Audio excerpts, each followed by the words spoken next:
Welcome to round 5 of the 1984 Formula One World Championship and Dijon, the little French track high above the town that's in the centre of the region that produces that wonderful Burgundy wine.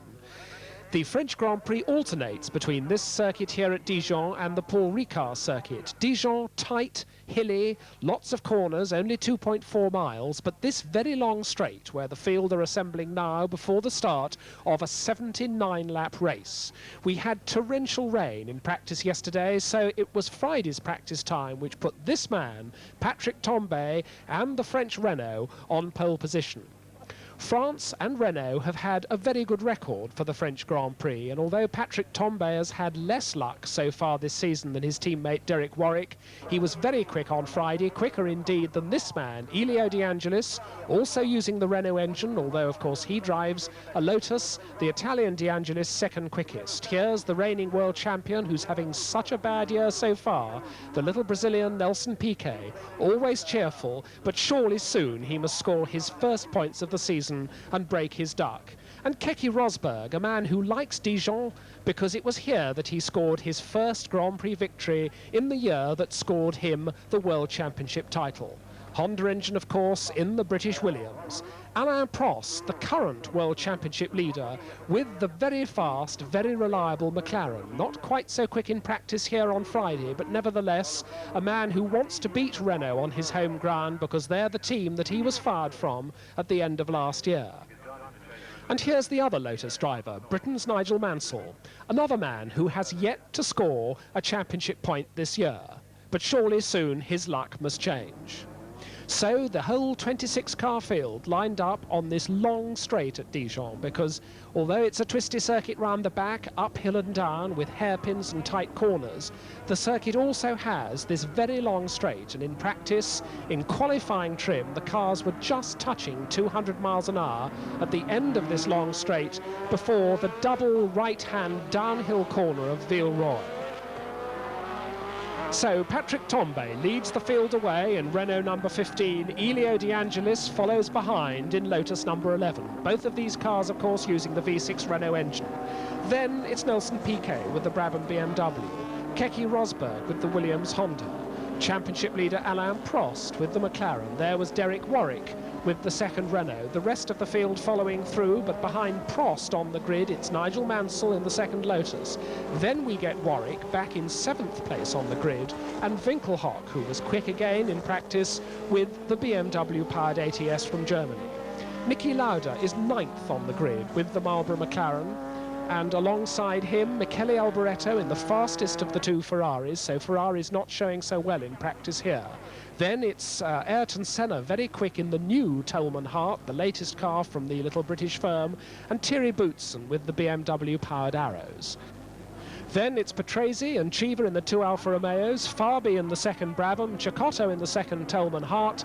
26 cars in all. There is the red light. The green will start the race. There is the green, and Piquet moves very quickly. Piquet comes through on the outside. On the other side of the road, Rosberg going all the way alongside the grid. But briefly, De Angelis leads before Patrick Tambay squeezes between the Lotus and the Brabham. I think it's Tambay in the lead. It is. Tambay has made a break. Tambay leads in the Renault from pole position, a slowish start, but once he got 700 horsepower of Renault power through onto the tarmac, he went ahead.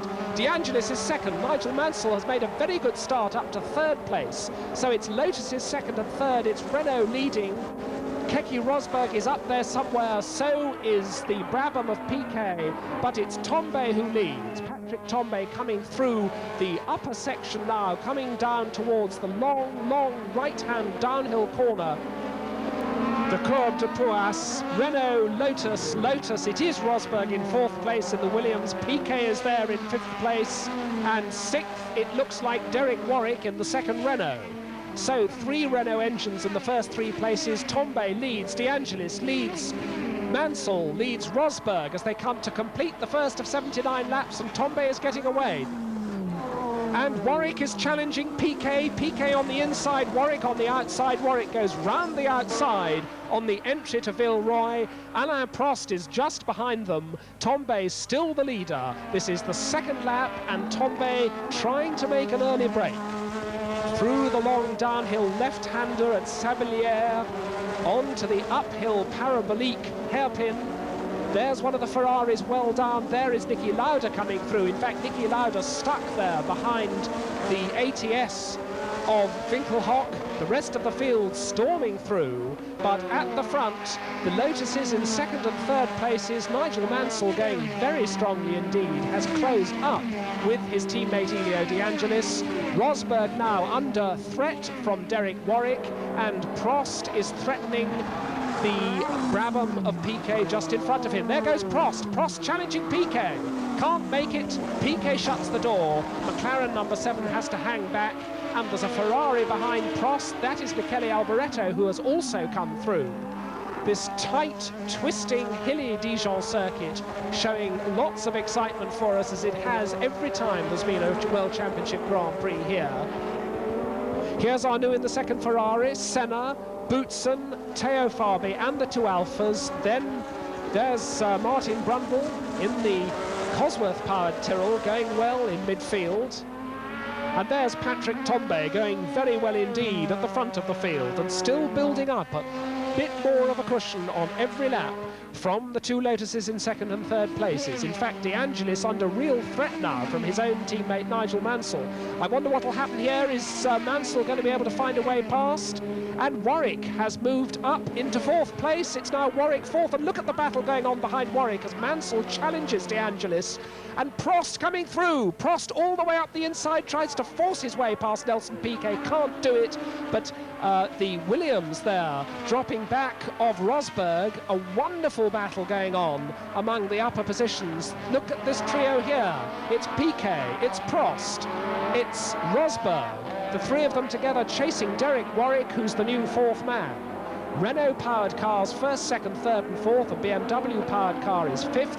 Up the hill, the TAG turbo-powered McLaren is sixth of Alain Prost. And there is Derek Warwick in fourth place now. Warwick, who had a slightly unhappy time in practice, he broke the turbo on his favourite race car on Friday, had to do most of his practice and qualifying in the spare car, and announced this morning, the first time he got into the race car after its rebuild, that he wasn't happy with it, but he's going very well indeed now. There's the second and third place Lotuses. Here's Warwick with Prost coming past now. Surely Prost does it. Prost forces his way past the Brabham of Piquet. So now the charging Alain Prost, the man who has already won 2 Grand Prix this year, the man who is leading the World Championship, is moving up the field very, very fast indeed. Renault first, Lotus second, Lotus third, Renault fourth, McLaren fifth and Brabham sixth. They're the two black Lotuses. Wait for Warwick. There is Warwick, and look how Prost has closed on Warwick already. On through the Gaugiol, the Virage de la Combe, this long downhill Courbe de Pouas, which is so important if you're going to get maximum speed on the long straight that follows it. And Prost now challenging Derek Warwick. Up the hill, fifth gear, up to 190 miles an hour at the end of this straight. And out of the slipstream comes the McLaren. They're side by side alongside the pits. The Renault still nosing ahead, but now as they break for the corner, the McLaren goes through. Derek Warwick has to give best, and Alain Prost makes another place up. Alain Prost is now fourth. Meanwhile, Lauda in the other McLaren is now challenging Nelson Piquet. There they are, Warwick at the front of that little queue. We see it again. This is Prost going past Warwick.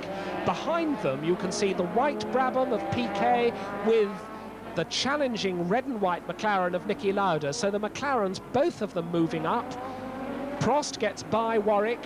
Lauda doesn't get by Piquet. Oh, and that's Alboreto right off. Alboreto spins hard on the brakes. He gathers it all together. He's lost, what, one place. He's let Rosberg by there. His own teammate René Arnoux has gone by. So problems for Alboreto, but he's back in the race, and still problems for Niki Lauda in finding a way past Nelson Piquet. There's Prost. Warwick now leading Piquet and Lauda, and Warwick is coming under a lot of pressure from the Brabham. The Brabham's under pressure from the McLaren, and there's another Renault still at the head of the field because it's still Renault first for Tombe, Lotus second for De Angelis, Lotus third for Mansell. Alain Prost closing on Mansell in fourth place. This is the battle you're seeing now for fifth. Eighth now is René Arnoux' Ferrari. Ninth is the Williams of Keke Rosberg. After that spin, Michele Alboreto is 10th. And Ayrton Senna, still going well in the Tolman, is 11th. In 12th place, we've got Theo Fabi in the other Brabham. Down the hill once more to the long Courbe de Pouas. Warwick pulling away just a fraction from Nelson Piquet, because Piquet, as well as wanting to attack in front, is having to defend from behind because he's got Niki Lauda on his tail. Nigel Mansell has a McLaren on his tail. It's Alain Prost, Tombe, De Angelis, Mansell and Prost. That's the first four. And Tombe, having built up this little cushion, about 1.7 seconds last time we put the stopwatch on it, I don't think that cushion's getting any more, because the pressure being applied by Alain Prost, who surely is the fastest man on the track at the moment, is closing up this leading quartet. Mansell now having Prost looking at him one side, then the other. Prost looks at the inside as they go into the tight parabolique hairpin, but up the hill, the Lotus pulls away. And nothing wrong with the power of Nigel Mansell's Renault engine. Both of these cars with V6 twin turbocharged engines, one developed by Renault, one developed by Porsche. And a twitch there for De Angelis. De Angelis trying very hard indeed. Mansell has let De Angelis go because he's got his hands full holding off Alain Prost, the current championship leader. Behind them, Derek Warwick still holding off Nelson Piquet and Niki Lauda. Once again, the leading quartet. Behind them, Derek Warwick breasts the brow with still the Brabham and the McLaren on his tail. And behind them, it's the Ferrari of René Arnoux. Through the twisting Sablière section, Lauda looking for gaps all the time. Warwick, Piquet and Lauda. That's the three-car battle for fifth place. It's a four-car battle for the lead now, because Tombe is being caught by De Angelis. Mansell and Prost are as close as they could possibly be. And once again, it's McLaren making all the running in this Grand Prix. Remember, of the 4 Grand Prix we've had so far this year, McLaren have won 3 of them. And McLaren, having not featured so well in practice, having been fairly well done on the grid, have been making all the pace from the start. Tombe, De Angelis, Mansell, Prost, then the group behind. Oh, and Lauda charges! Lauda charges up the inside of Nelson Piquet. Piquet, once again, firmly shuts the door. But in all of that excitement, that's allowed Derek Warwick to get away a bit. Piquet had to slam the door in Niki Lauda's face.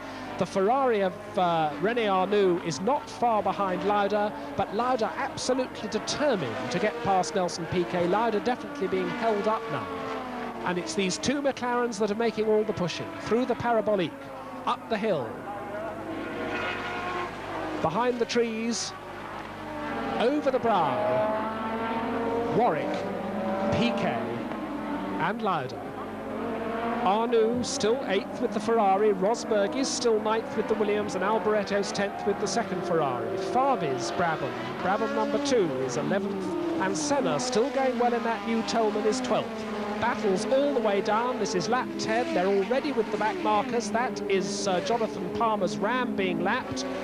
Past goes Mansell, past goes Prost. It doesn't seem to have held any of them up, but on this circuit, it's tight, it's quite narrow, and despite that long straight, I think we could be seeing quite a lot of problems for some of the back markers. Look at Lauda trying the outside. Lauda trying both sides almost at once for Piquet. Piquet doesn't know which side to shut the door next.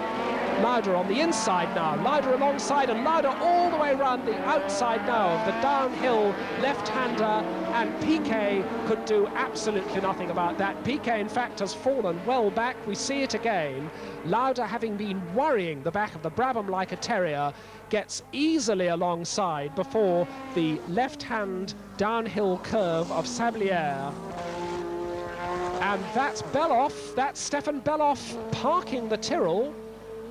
And we've got Piquet coming in, smoke from the left-hand side of the Brabham. That's where the turbocharger is. In fact, there's real smoke. Beloff out of the car. Obviously some mechanical retirement. He simply drove it off. But look at Piquet.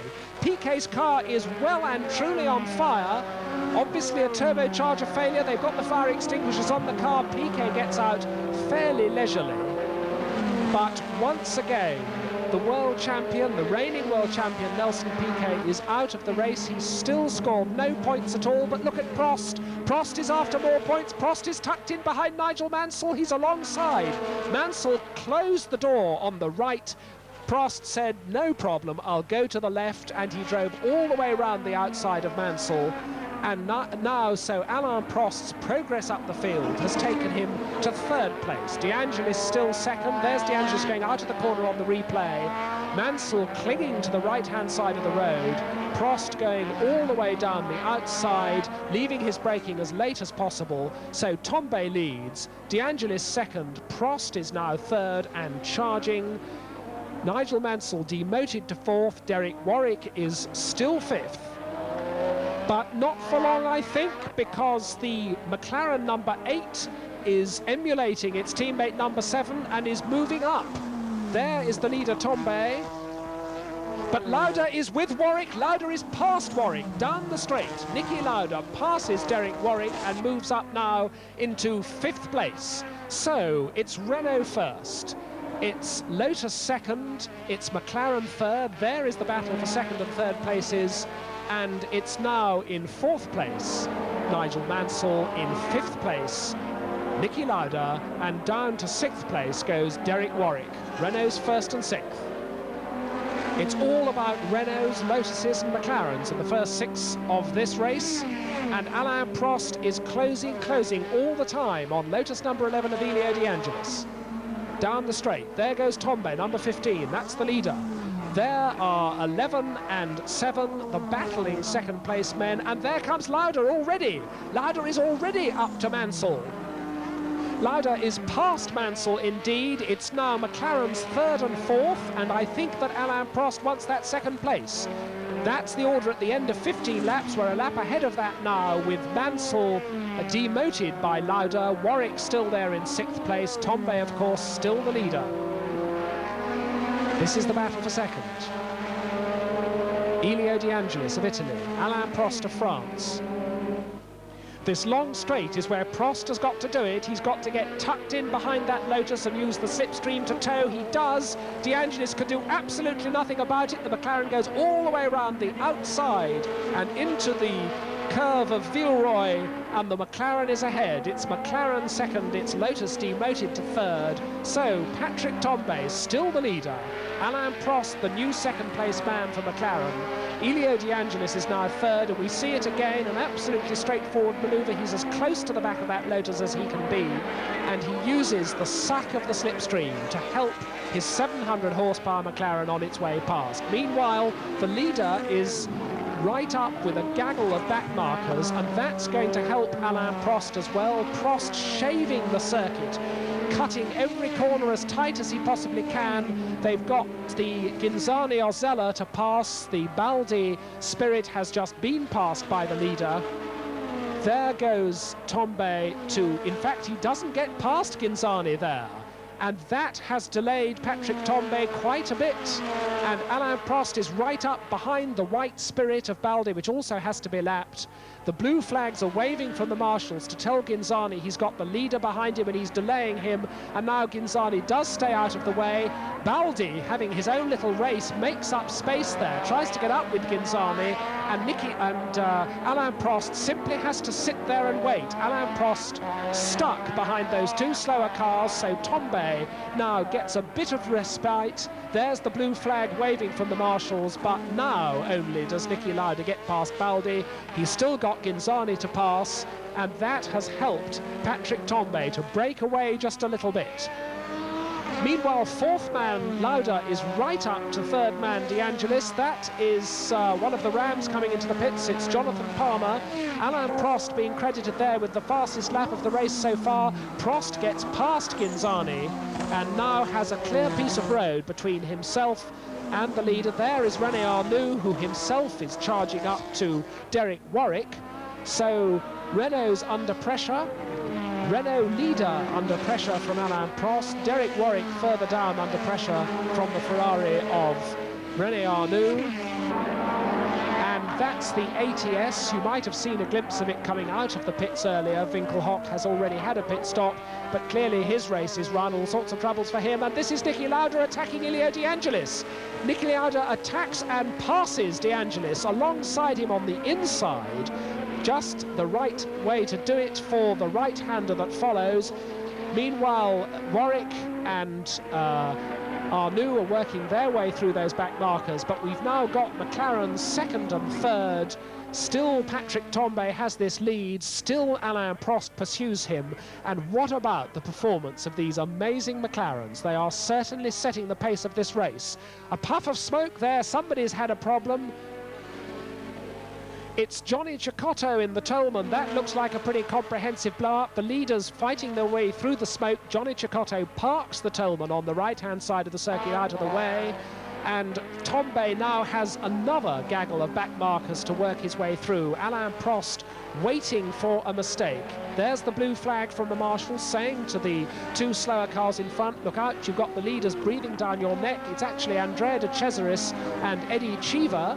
De Cesaris in the Ligier, Cheever in the Alpha, and there's a problem for Prost. Prost running very wide there. Prost made quite a mistake. In fact, he's coming straight into the pits. Alain Prost, the charging Prost, who's come up so quickly, ran very wide on the Courbe de Pouas. I wonder if he's damaged the car. Has he got a puncture? Why did he run wide? There's some sort of problem with Prost's car, and he has come into the pits. So suddenly Patrick Tambay finds himself on his own, but not for long because Niki Lauda's not far behind. Here's Prost in the pits. It's a tyre change at least. I don't know what that problem was. For some reason Prost ran very wide. It could just have been a puncture. Tambay meanwhile is up to De Cesaris. He's past Cheever. There's the blue flag for De Cesaris with the Ligier. De Cesaris, who started from the back of the grid after a controversial disqualification of his original practice time. He was running with an empty fire extinguisher. That's Prost getting away. A quite long pit stop there for Prost. They changed his tyres. We don't think they did very much else to him, but meanwhile the battle for the lead is still, as Prost comes out of the pits, the battle for the lead is still between a Renault and a McLaren. It's still Tambay's Renault, but this time it's Niki Lauda's McLaren up to second place, taking over the challenge where Alain Prost has had to leave off. There's Martin Brundle in the pits. Brundle, who was running in 16th place with the sole surviving Tyrrell, because you'll remember we've seen Stefan Belloff, the German, with his Tyrrell retire earlier on. And Tambay coming up now to lap Thierry Boutsen with the BMW-powered arrows. There is Prost on his way just ahead of them. So Prost has lost almost exactly a lap. And it'll be interesting to see, whatever that problem with Prost's car was, whether he's now able to lap as quickly as the leaders. Boutsen still ahead of the leader. Now Tambay is alongside Boutsen. Can Niki Lauda follow him through? Lauda does. So the leader's very, very close indeed, and Patrick Tambay's lead is really being threatened. Lauda has a little look at the inside as they go down to Villeroy, decides to wait for the moment. And so Tambay under real pressure now through the downhill S-section of Sebelier. Lauda doing exactly what he loves to do, to attack. Cold, calm, calculating. Having Niki Lauda pressurising you from behind must be something to unnerve almost any driver. Patrick Tambay, very professional, very cool and calm himself. But Tambay now under the strongest possible pressure. De Angelis still third with the Lotus. Mansell, who was fourth, has just made his routine pit stop for fresh tyres, the first of the routine pit stops for Nigel Mansell, so that's promoted Derek Warwick in the Renault up to fourth place. René Arnoux' Ferrari is fifth, Keke Rosberg is sixth, and Mansell has come out of the pits in seventh place. They're in fact the order at 30 laps, and Alain Prost is in 11th place after his pit stop. That's Martin Brundle in the blue Tyrrell number 3, about to be lapped by the leaders, with still Niki Lauda waiting and waiting. He's hanging back here just for the moment, which is canny of him, because he's waiting for Tombe to do all the work of finding a way past Martin Brundle. Brundle now in 19th position because he's had an early pit stop. We know not why, but certainly through the twisting back section there's nothing at all wrong with the speed of the Tyrrell. It's on the long back straight that its lack of turbocharged power really shows, but Tombe not able to get onto terms with Martin Brundle on the back section. There's the blue flag once again, but as they now go through the Courbe de Pouas, this is the corner. Ooh, a twitch from Brundle there. This is the corner which is so important to get a good high-speed run for that long straight. If you come out of this corner as quickly as you can, then you're going to have a good run down the straight. There goes Tombe now. Tombe is past, Lauda is past, and tucked in again behind Tombe. Is he close enough to have another little charge? No, once again he waits. He can't get quite close enough under the Renault's rear wing to get a slipstream run. There is Arnoux in the pits now. This must be Arnoux' routine stop. René Arnoux in 5th place before he came into the pits. On go the new tyres, the car still on its jacks, still of course with the engine running. Arnoux waiting patiently off the jacks, at the back, off at the front, and away goes René Arnoux, hanging the tail out as he spins the wheels, and that's Derek Warwick in the pits now. So we've had Arnoux 5th man in, we've now got Warwick 4th man into the pits. Warwick's routine stop, the Renault mechanics are ready, on the jacks once more, off go the tyres, on go the new ones. Warwick keeping the engine running, off the jacks, a very neat, tidy stop, except one rear tyre isn't finished. Now they've got it finished. Away goes Warwick, not as quick as he would have liked. I reckon that that stop must have been about 18 or 19 seconds. And that's Alboretto's Ferrari, parked at the end of the pit lane, smoking eloquently. Michele Alboretto, the Belgian Grand Prix winner, walks home. It hasn't been a happy race for him at all. He's had a spin, he was 12th place, he'd been lapped, and this is Elio De Angelis into the pits for, no doubt, his tyre change. He was in 3rd place, and still the battle for the lead goes on. And there is the Lotus pit stop with the tyres flying. We've got the official watch on it this time, and it looks as though it's going to be a quick one. Well, they stopped the stopwatch just a little bit early. 9.8 seconds was when they stopped the watch, but in fact it took a fraction more for Elio De Angelis to get his foot off the clutch and get the Lotus going, but a very good stop indeed for De Angelis. Meanwhile, look at the battle for the lead. This race now past the half-distance mark and still battle well and truly joined. And remember, neither of these front runners have yet made their pit stops. They're so close on the road that a couple of seconds lost in the pits for either one or other of them will radically change the order when they come out. Yellow flag at the parabolique, that's Baldi's Spirit parked in the barriers. He's out of the car and unhurt, but he's out of the race. And as they come over the brow into the right-hander, oh, look, a big slide there for Tombe. Tombe's thrown it all away. Tombe almost lost control of the car completely, and that was all that Niki Lauda needed. That was the reward for the pressure that he has been putting relentlessly on Patrick Tombe. Look at it again, the back end of the Renault slides away. A big opposite lock slide puts black rubber on the ground. Over the curbs goes the Renault, and past into the lead goes McLaren number 8. Niki Lauda leads the French Grand Prix. Well, it was just that tiny little mistake. It could have been much worse because Tombe could have lost the car completely. In fact, he let Lauda pass, but he's still there in 2nd place. It may well be that he's looking forward to his tyre change. It may be that his rubber is now fairly tired, but that is one of the arrows. That looks like the BMW-powered arrows of Boutsen coming into the pits. But Lauda now immediately clear of the Renault, and with the other arrows, Mark Seurer's Cosworth-powered arrows ahead of him to lap.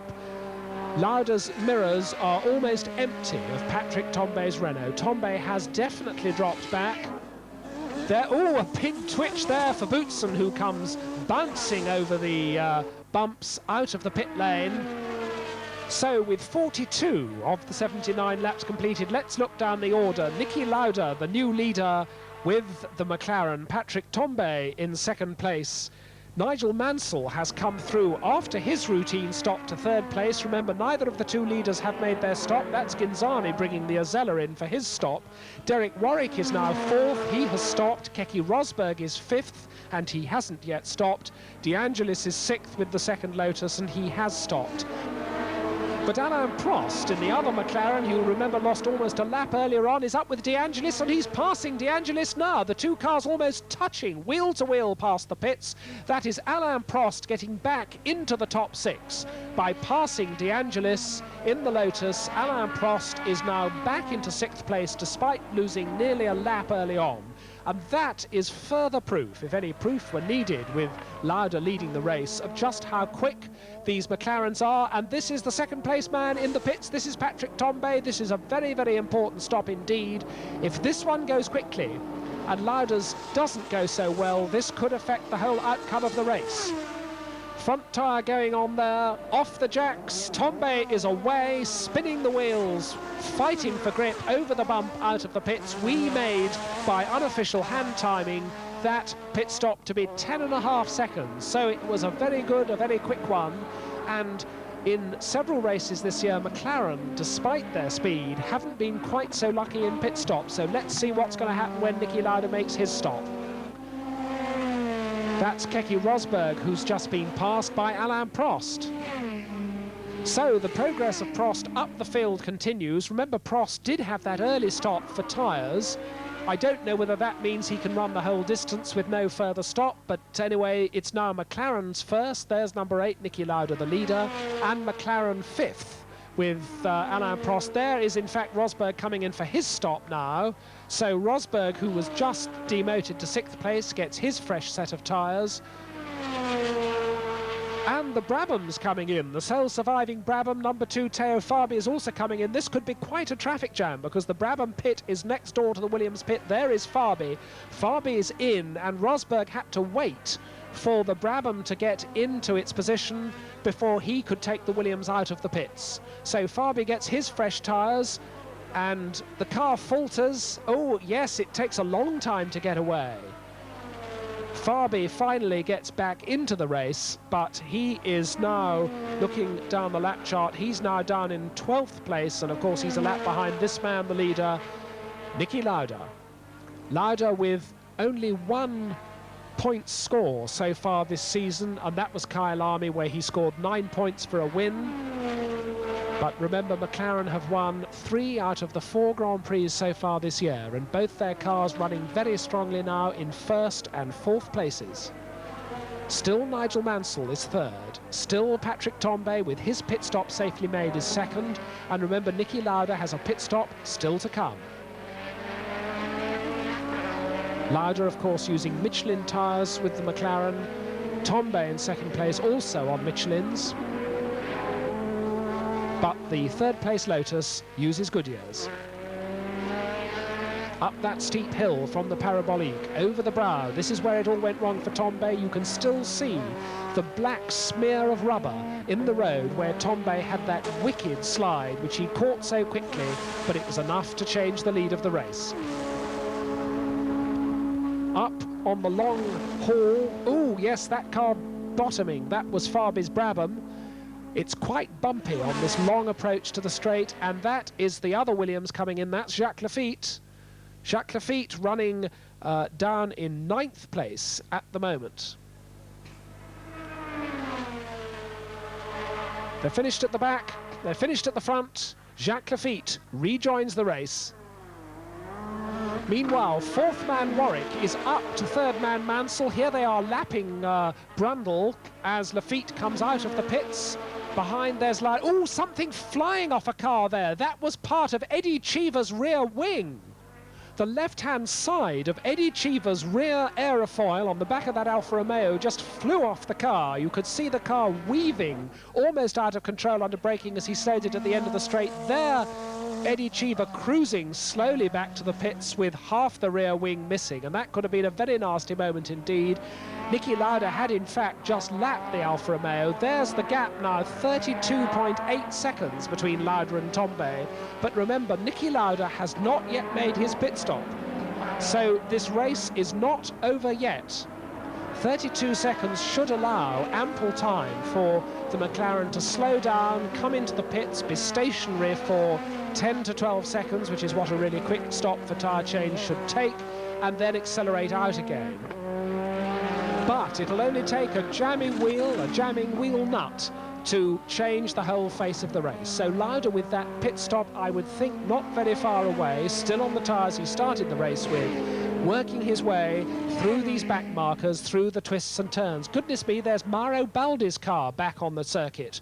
The white car there, as we see Eddie Cheever dive into the pits with his broken rear wing. Mauro Baldi in Spirit number 21. It was a car we saw clearly in the fences at the Parabolique earlier, but he's restarted and he's back in the race. Eddie Cheever then gets fresh tyres.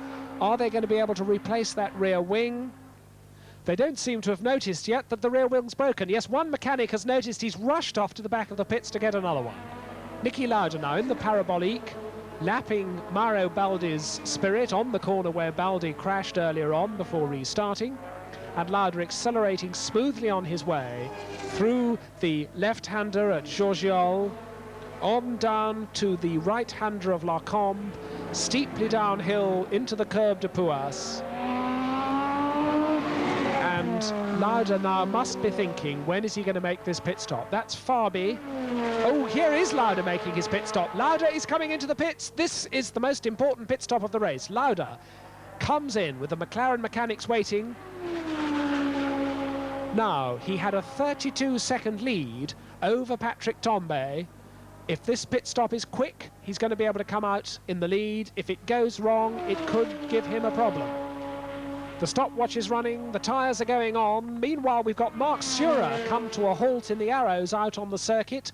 Lauda's car off the jacks. Lauda is away. It was about, yes, it was 17 seconds, 17.7.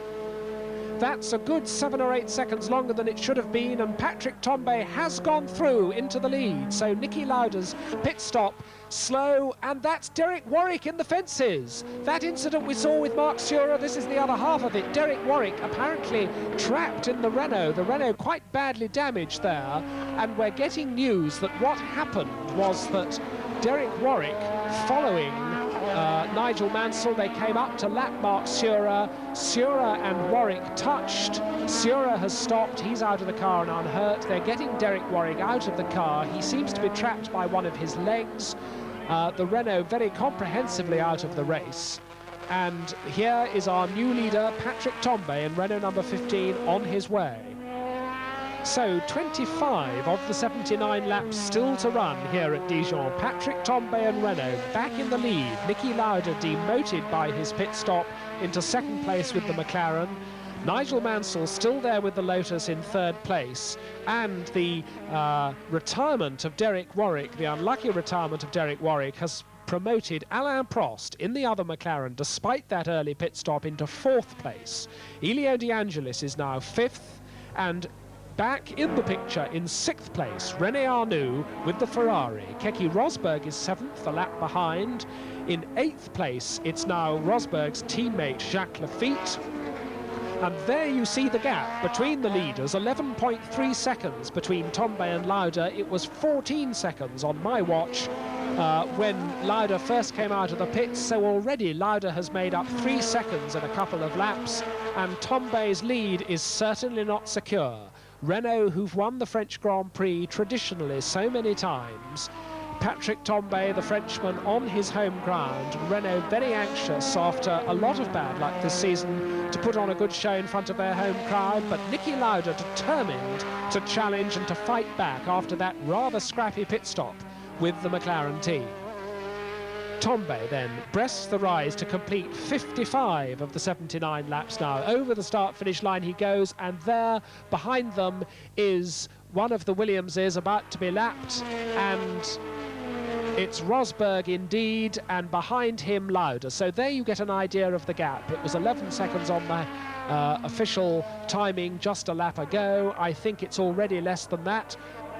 Lauda, remember, on fresh tyres. Although Tambay did stop for his tyre change, Lauda has absolutely brand new tyres. He will have just got them nicely scrubbed in, and he'll now be settling down to go after that lead of Tombay's. And we've got the other McLaren coming into the pits. This is Alain Prost coming slowly into the pits. It's all gone wrong for Alain Prost, the man who looked like the leader at the beginning of the race. There is Lauda right on Rosberg's tail now. It may be that Rosberg will be a difficult man to pass, and this could hold Lauda up a bit. But Prost in the pits.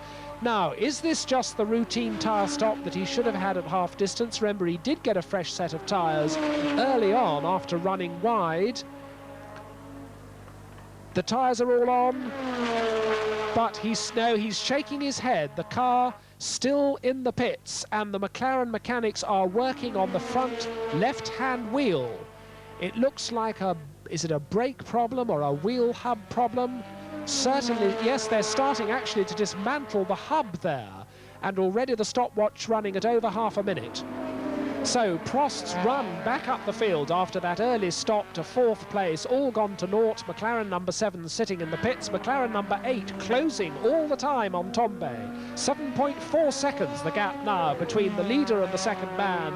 Lauda closing all the time. Tombay will have been told in his pit signals that Lauda is closing, and Tombay will have the hammer down. He may now be worried about fuel consumption. Remember, the Renaults have had marginal fuel capacity for the full race distance several times this year. There's Lauda coming over the brow, so the gap visibly closing. Keke Rosberg is left behind as Lauda settles down to close that gap.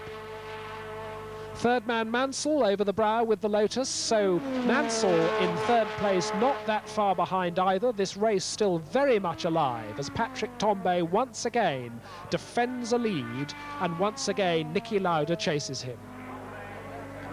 Through the parabolique. Up the hill goes Tombay. On towards the corner where he made that mistake that lost him the lead earlier on. Here it is. And Lauda, fastest lap, 66.1 seconds, 131.5 miles an hour. Lauda putting the pressure on all the time. There's a yellow flag there. That must be for the unfortunate Eddie Cheever, who just after restarting with his new rear wing has ground to a halt out there on the circuit. Blue flag this time. That's for the blue Azella and also for Thierry Boutsen's arrows, both of which are being caught by the leader. There is Tombay working his way past the Azella. No, he doesn't even get past the Azella. So Ghinzani shuts the door. Ghinzani running at the back of the field with the Alfa Romeo powered Azella, and still Tombay having his work cut out to get his way past the Azella. In front of Tombay now, another back marker, that's Thierry Boutsen with the arrows, and all the time that red and white McLaren in Patrick Tombay's mirrors is getting nearer and nearer. And as they go down into the parabolique, the McLaren is visibly closer. This is Tombay going up the hill out of the parabolique, and watch for a glimpse of the red and white McLaren because he's getting closer all the time. There was the McLaren with Boutsen ahead of Tombay still to be lapped, and Niki Lauda just in this last lap and a half has got enormously closer. Part of that was the delay that poor Tombay had to put up with when he was working his way past Ghinzani.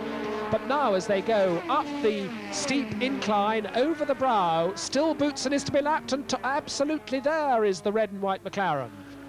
Now, back markers are going to play an important role in the closing stages of this race. Boutsen is passed there by Tombay, but Lauda does not get by. They've got Mauro Baldi ahead of them once again in the Spirit, so he could provide a problem as well. But Boutsen has momentarily delayed Niki Lauda. The blue flag's waving, but Tombay can't get away because he's got Baldi to pass as well. All the traffic ganging up round the back of the circuit, and in fact, Tombay hesitates there. Lauda goes by, and Lauda is right up with Tombay once more. Tombay didn't seem to want to get a run there on Mauro Baldi. Baldi still ahead of them. Tombay the leader, Niki Lauda in second place, and they're just about a length apart as they go through the Courbe de Gurgiol, down to the Virage de la Combe. Alain Prost back in the race, incidentally, and still going very quickly after that work on his front wheel bearing. Alain Prost out of the points at the moment, but still going hard. But here's the battle for the lead, and still Mauro Baldi's in the way. Tombay darts by, Lauda goes with him. They're both past, and Lauda is very, very close indeed now. Lauda is tucked in, Lauda gets alongside. Niki Lauda retakes the lead. He gets a clear run on Patrick Tombay. Tombe was certainly slower onto that long straight than he wanted to be. He was looking for a way past Baldim, and Lauda was just that little bit quicker. It was enough that he needed to get a run on the Renault, but the Renault's fighting back. Tombe isn't giving up yet. We see it again. Tombe with the McLaren absolutely tucked into the slipstream. The McLaren moves to the right alongside and clearly has more steam at this point, just has more speed and gets easily by. Now, will Tombe fight back? Is he worried about his fuel consumption? Is he going to decide to settle for second place? Through the left-hander, then the right-hander. This is where it all started to happen on the last lap. And this is where the McLaren does start to pull away. And Lauda is definitely pulling away from Patrick Tombe, re-establishing himself in the lead, which he lost when he came in for his pit stop. Over the brow, and on that long straight, the McLaren pulls away, the Renault losing inch by inch. 64 laps completed now of the 79, so just 15 laps left for Patrick Tombe to decide whether he's going to make another attack, and 15 laps for Niki Lauda to reel off. There, the Renault through the left-hander of Sablière down towards the Parabolique, and already that gap getting wider every lap. Third place, still Nigel Mansell with the Renault-powered Lotus.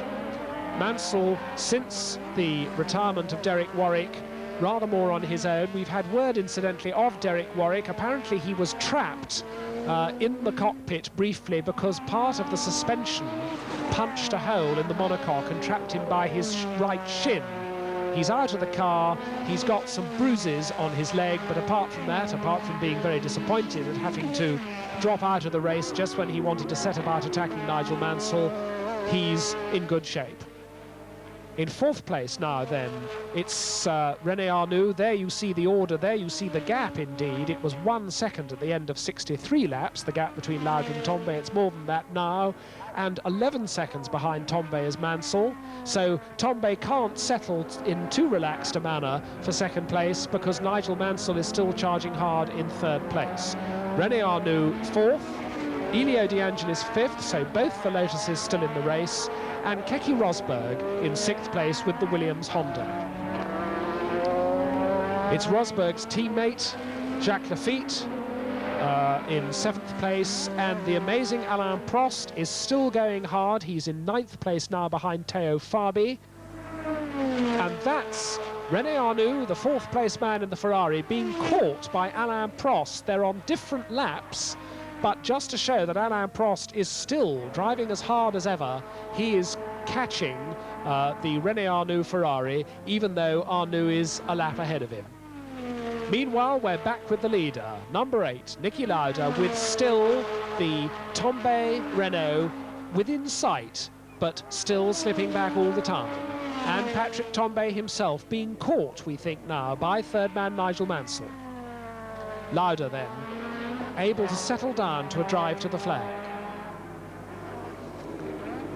But we wonder what that problem was that delayed Alain Prost, and no professional racing driver can ever relax while he's in the lead until that checkered flag falls. Niki Lauda, who's had a lot of disappointment this year and who won the only race that he's finished so far. This is the other McLaren now. We're back with Prost, and as you see, he's much closer now to René Arnoux. No doubt at all that Prost is going quicker than Arnoux at the moment. Prost indeed still driving just as fast as ever.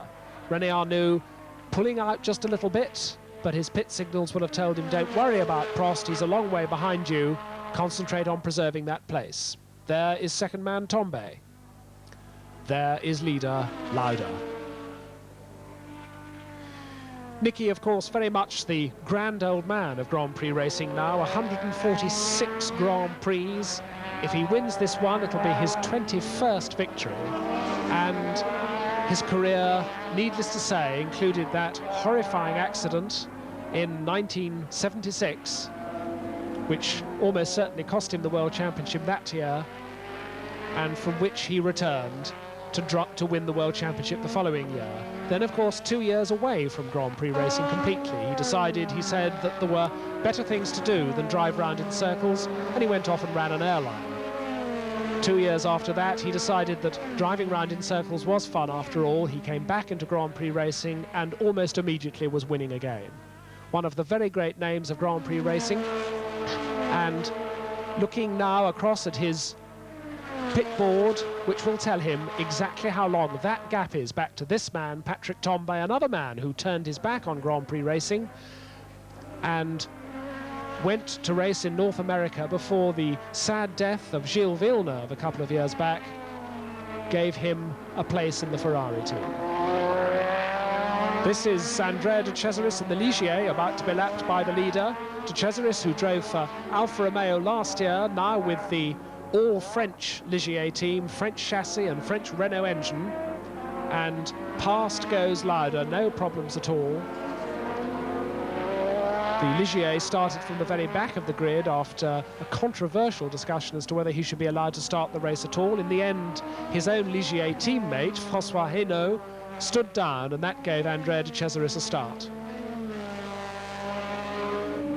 Lauda now coming up to lap Martin Brundle. Brundle, who had an early and unscheduled stop because he was certainly hoping to do the whole race without stopping, apart from the stop that the Tyrrells usually have right at the end of the race for more water to get the ballasted weight up to the correct weight for post-race scrutineering.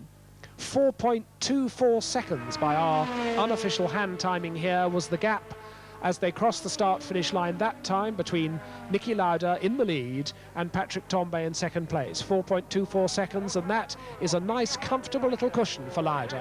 And now Lauda surely must be driving to preserve his car, to preserve his fuel, indeed. Obviously, the fuel consumption working well. And, oh, there, a locked front wheel for Lauda. So having said that he's driving easily to finish, obviously Lauda still has got a lot of pressure on because he locked a front wheel there briefly. That was the corner which caught Patrick Tambay out earlier. And it's Piercarlo Ghinzani in the Alfa Romeo Pau de Zella being lapped once again. Gets the blue flag, keeps over to the left of the road, and Lauda gets easily past. There's Martin Brundle ahead of them. But that was very interesting that Lauda locked up a wheel. He obviously is still trying extremely hard, and perhaps the gap between himself and Tambay isn't quite wide enough yet for his own liking. Once again, Brundle has no difficulty staying ahead through the twisty section round the back, but I think you'll find when they get onto the long straight that the McLaren will overhaul the Tyrrell very, very quickly indeed. Up the hill, under power, out of the parabolique, on towards the Courbe des Gourgioles.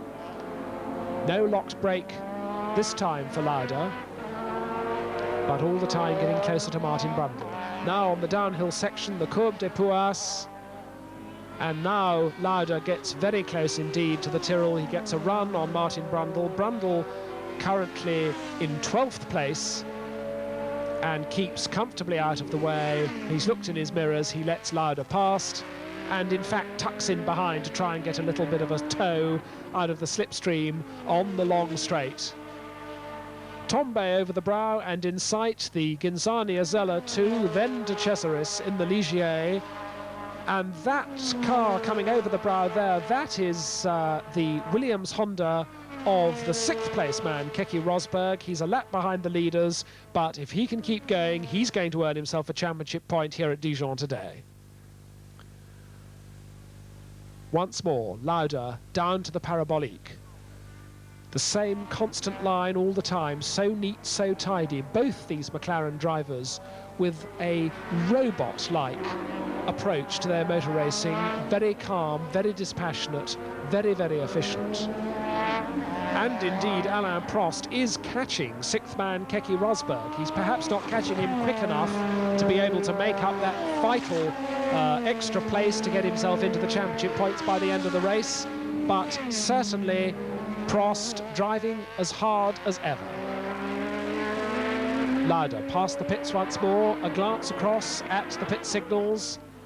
Brundle follows, and still Tambay there in 2nd place, but still losing ground all the time.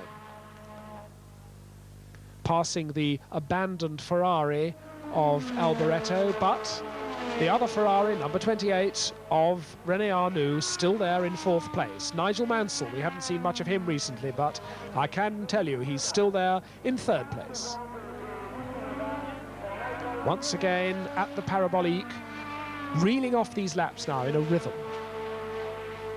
This is now lap 73 of the 79. They're the positions at the end of lap 71. Just a fraction over 6 seconds, the gap between Lauda and Tombe now. Mansell a further 14 seconds behind, and then a further 20 seconds down to René Arnoux. So the field well spaced. And now all thoughts must be for fuel consumption, because this has been such a controversial subject recently. You'll remember that no car may start now with more than 220 litres of fuel in the tank, and no refuelling stops allowed, which means that the cars have to be set to develop the maximum possible power. There's Tombe lapping the Martin Brundle Tyrrell. The cars have to be set with their turbocharger boost allowing the maximum possible power, short of using fuel faster than is necessary to allow the car to go the full distance. And as we've seen several times this season, a couple of times for Patrick Tombe, also for Eddie Cheever and others, particularly De Cesaris at Imola a couple of weeks ago, the turbocharger thirst has been too great. The cars have run out of fuel before the end of the race. The sophisticated computer readout gauge mounted in the top of most of the cockpits in this race will be telling their drivers exactly how fast they're using fuel, how much fuel they've got left, and Niki Lauda indeed will be watching that very, very carefully. But it's a malady which hasn't afflicted the McLarens. It has afflicted the Renaults, this too rapid use of fuel. This is the last lap now. This is the final lap for Niki Lauda. There goes Patrick Tombe, still in touch, still in contact, still just half a dozen seconds behind, but it's not close enough. And barring accidents, this surely must be the victorious final lap for Niki Lauda as he goes down through the Sablière on towards the Parabolique. On the brakes for the final time for the Parabolique. Down the gearbox, accelerating up. Under power, over the brow, towards that tricky Courbe des Gauguioles, which has caught him and particularly Patrick Tombe out earlier, on through the tight left-hander, the right-hander of Virage de la Combe, up into 3rd gear, 4th gear, accelerating hard through the flat-out Courbe des Pourasses, cocking the right-hand wheel over the apex, on the power, hard for the last time, up into 5th gear, up to the start-finish line. The checkered flag is waiting, and Niki Lauda takes the checkered flag to win his 2nd Grand Prix of the year, score his 2nd set of points for the year indeed. There is Patrick Tombe to take 2nd place. Keke Rosberg takes 6th place with, just behind him, the hard-trying Alain Prost, who takes 7th. No championship points are his reward, but what a fine drive for Alain Prost. That's the obviously worn-out Arrows BMW of the Belgian Thierry Boutsen, who parks his car just after the start-finish line, gets straight out. But 3rd man, Nigel Mansell, comes home. 4th man, René Arnoux, comes home. In 5th place, it's Elio De Angelis. We've already seen the 6th place for Keke Rosberg. And indeed, all not well with the Arrows, which is catching fire. Typical turbocharger problem, but at least Thierry Boutsen brought it home. And here the two top cars, the victorious McLaren of Niki Lauda and the so nearly victorious Renault of Patrick Tombe. Mansell 3rd, Arnoux 4th, De Angelis 5th, and Keke Rosberg 6th. And that puts Niki Lauda in 2nd place in the World Championship. Niki, you put on a great charge early in the race, and you were catching both your teammate and Patrick Tombe. What was your advantage at that point in the race? I was trying very hard because I wanted to win that race because I was short of points, so it seems that our car was, especially in the beginning of the race, going very well, and I could charge along and then finally win. Your 2nd victory so far this year. Do you feel the McLaren advantage will last the rest of the season? I hope so. It's hard to say, but everything works well in the moment. Congratulations, Niki. Thank you.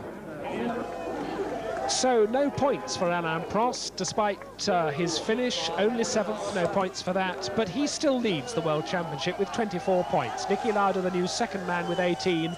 René Arnoux coming into 3rd place with poor Derek Warwick, who of course didn't score today. They've both got 13 points. De Angelis 1 point behind with 12, and Keke Rosberg in 6th place with 10.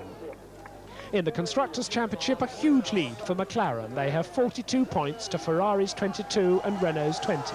Just 2 weeks hence, we'll be in Monte Carlo for the romantic Monaco Grand Prix.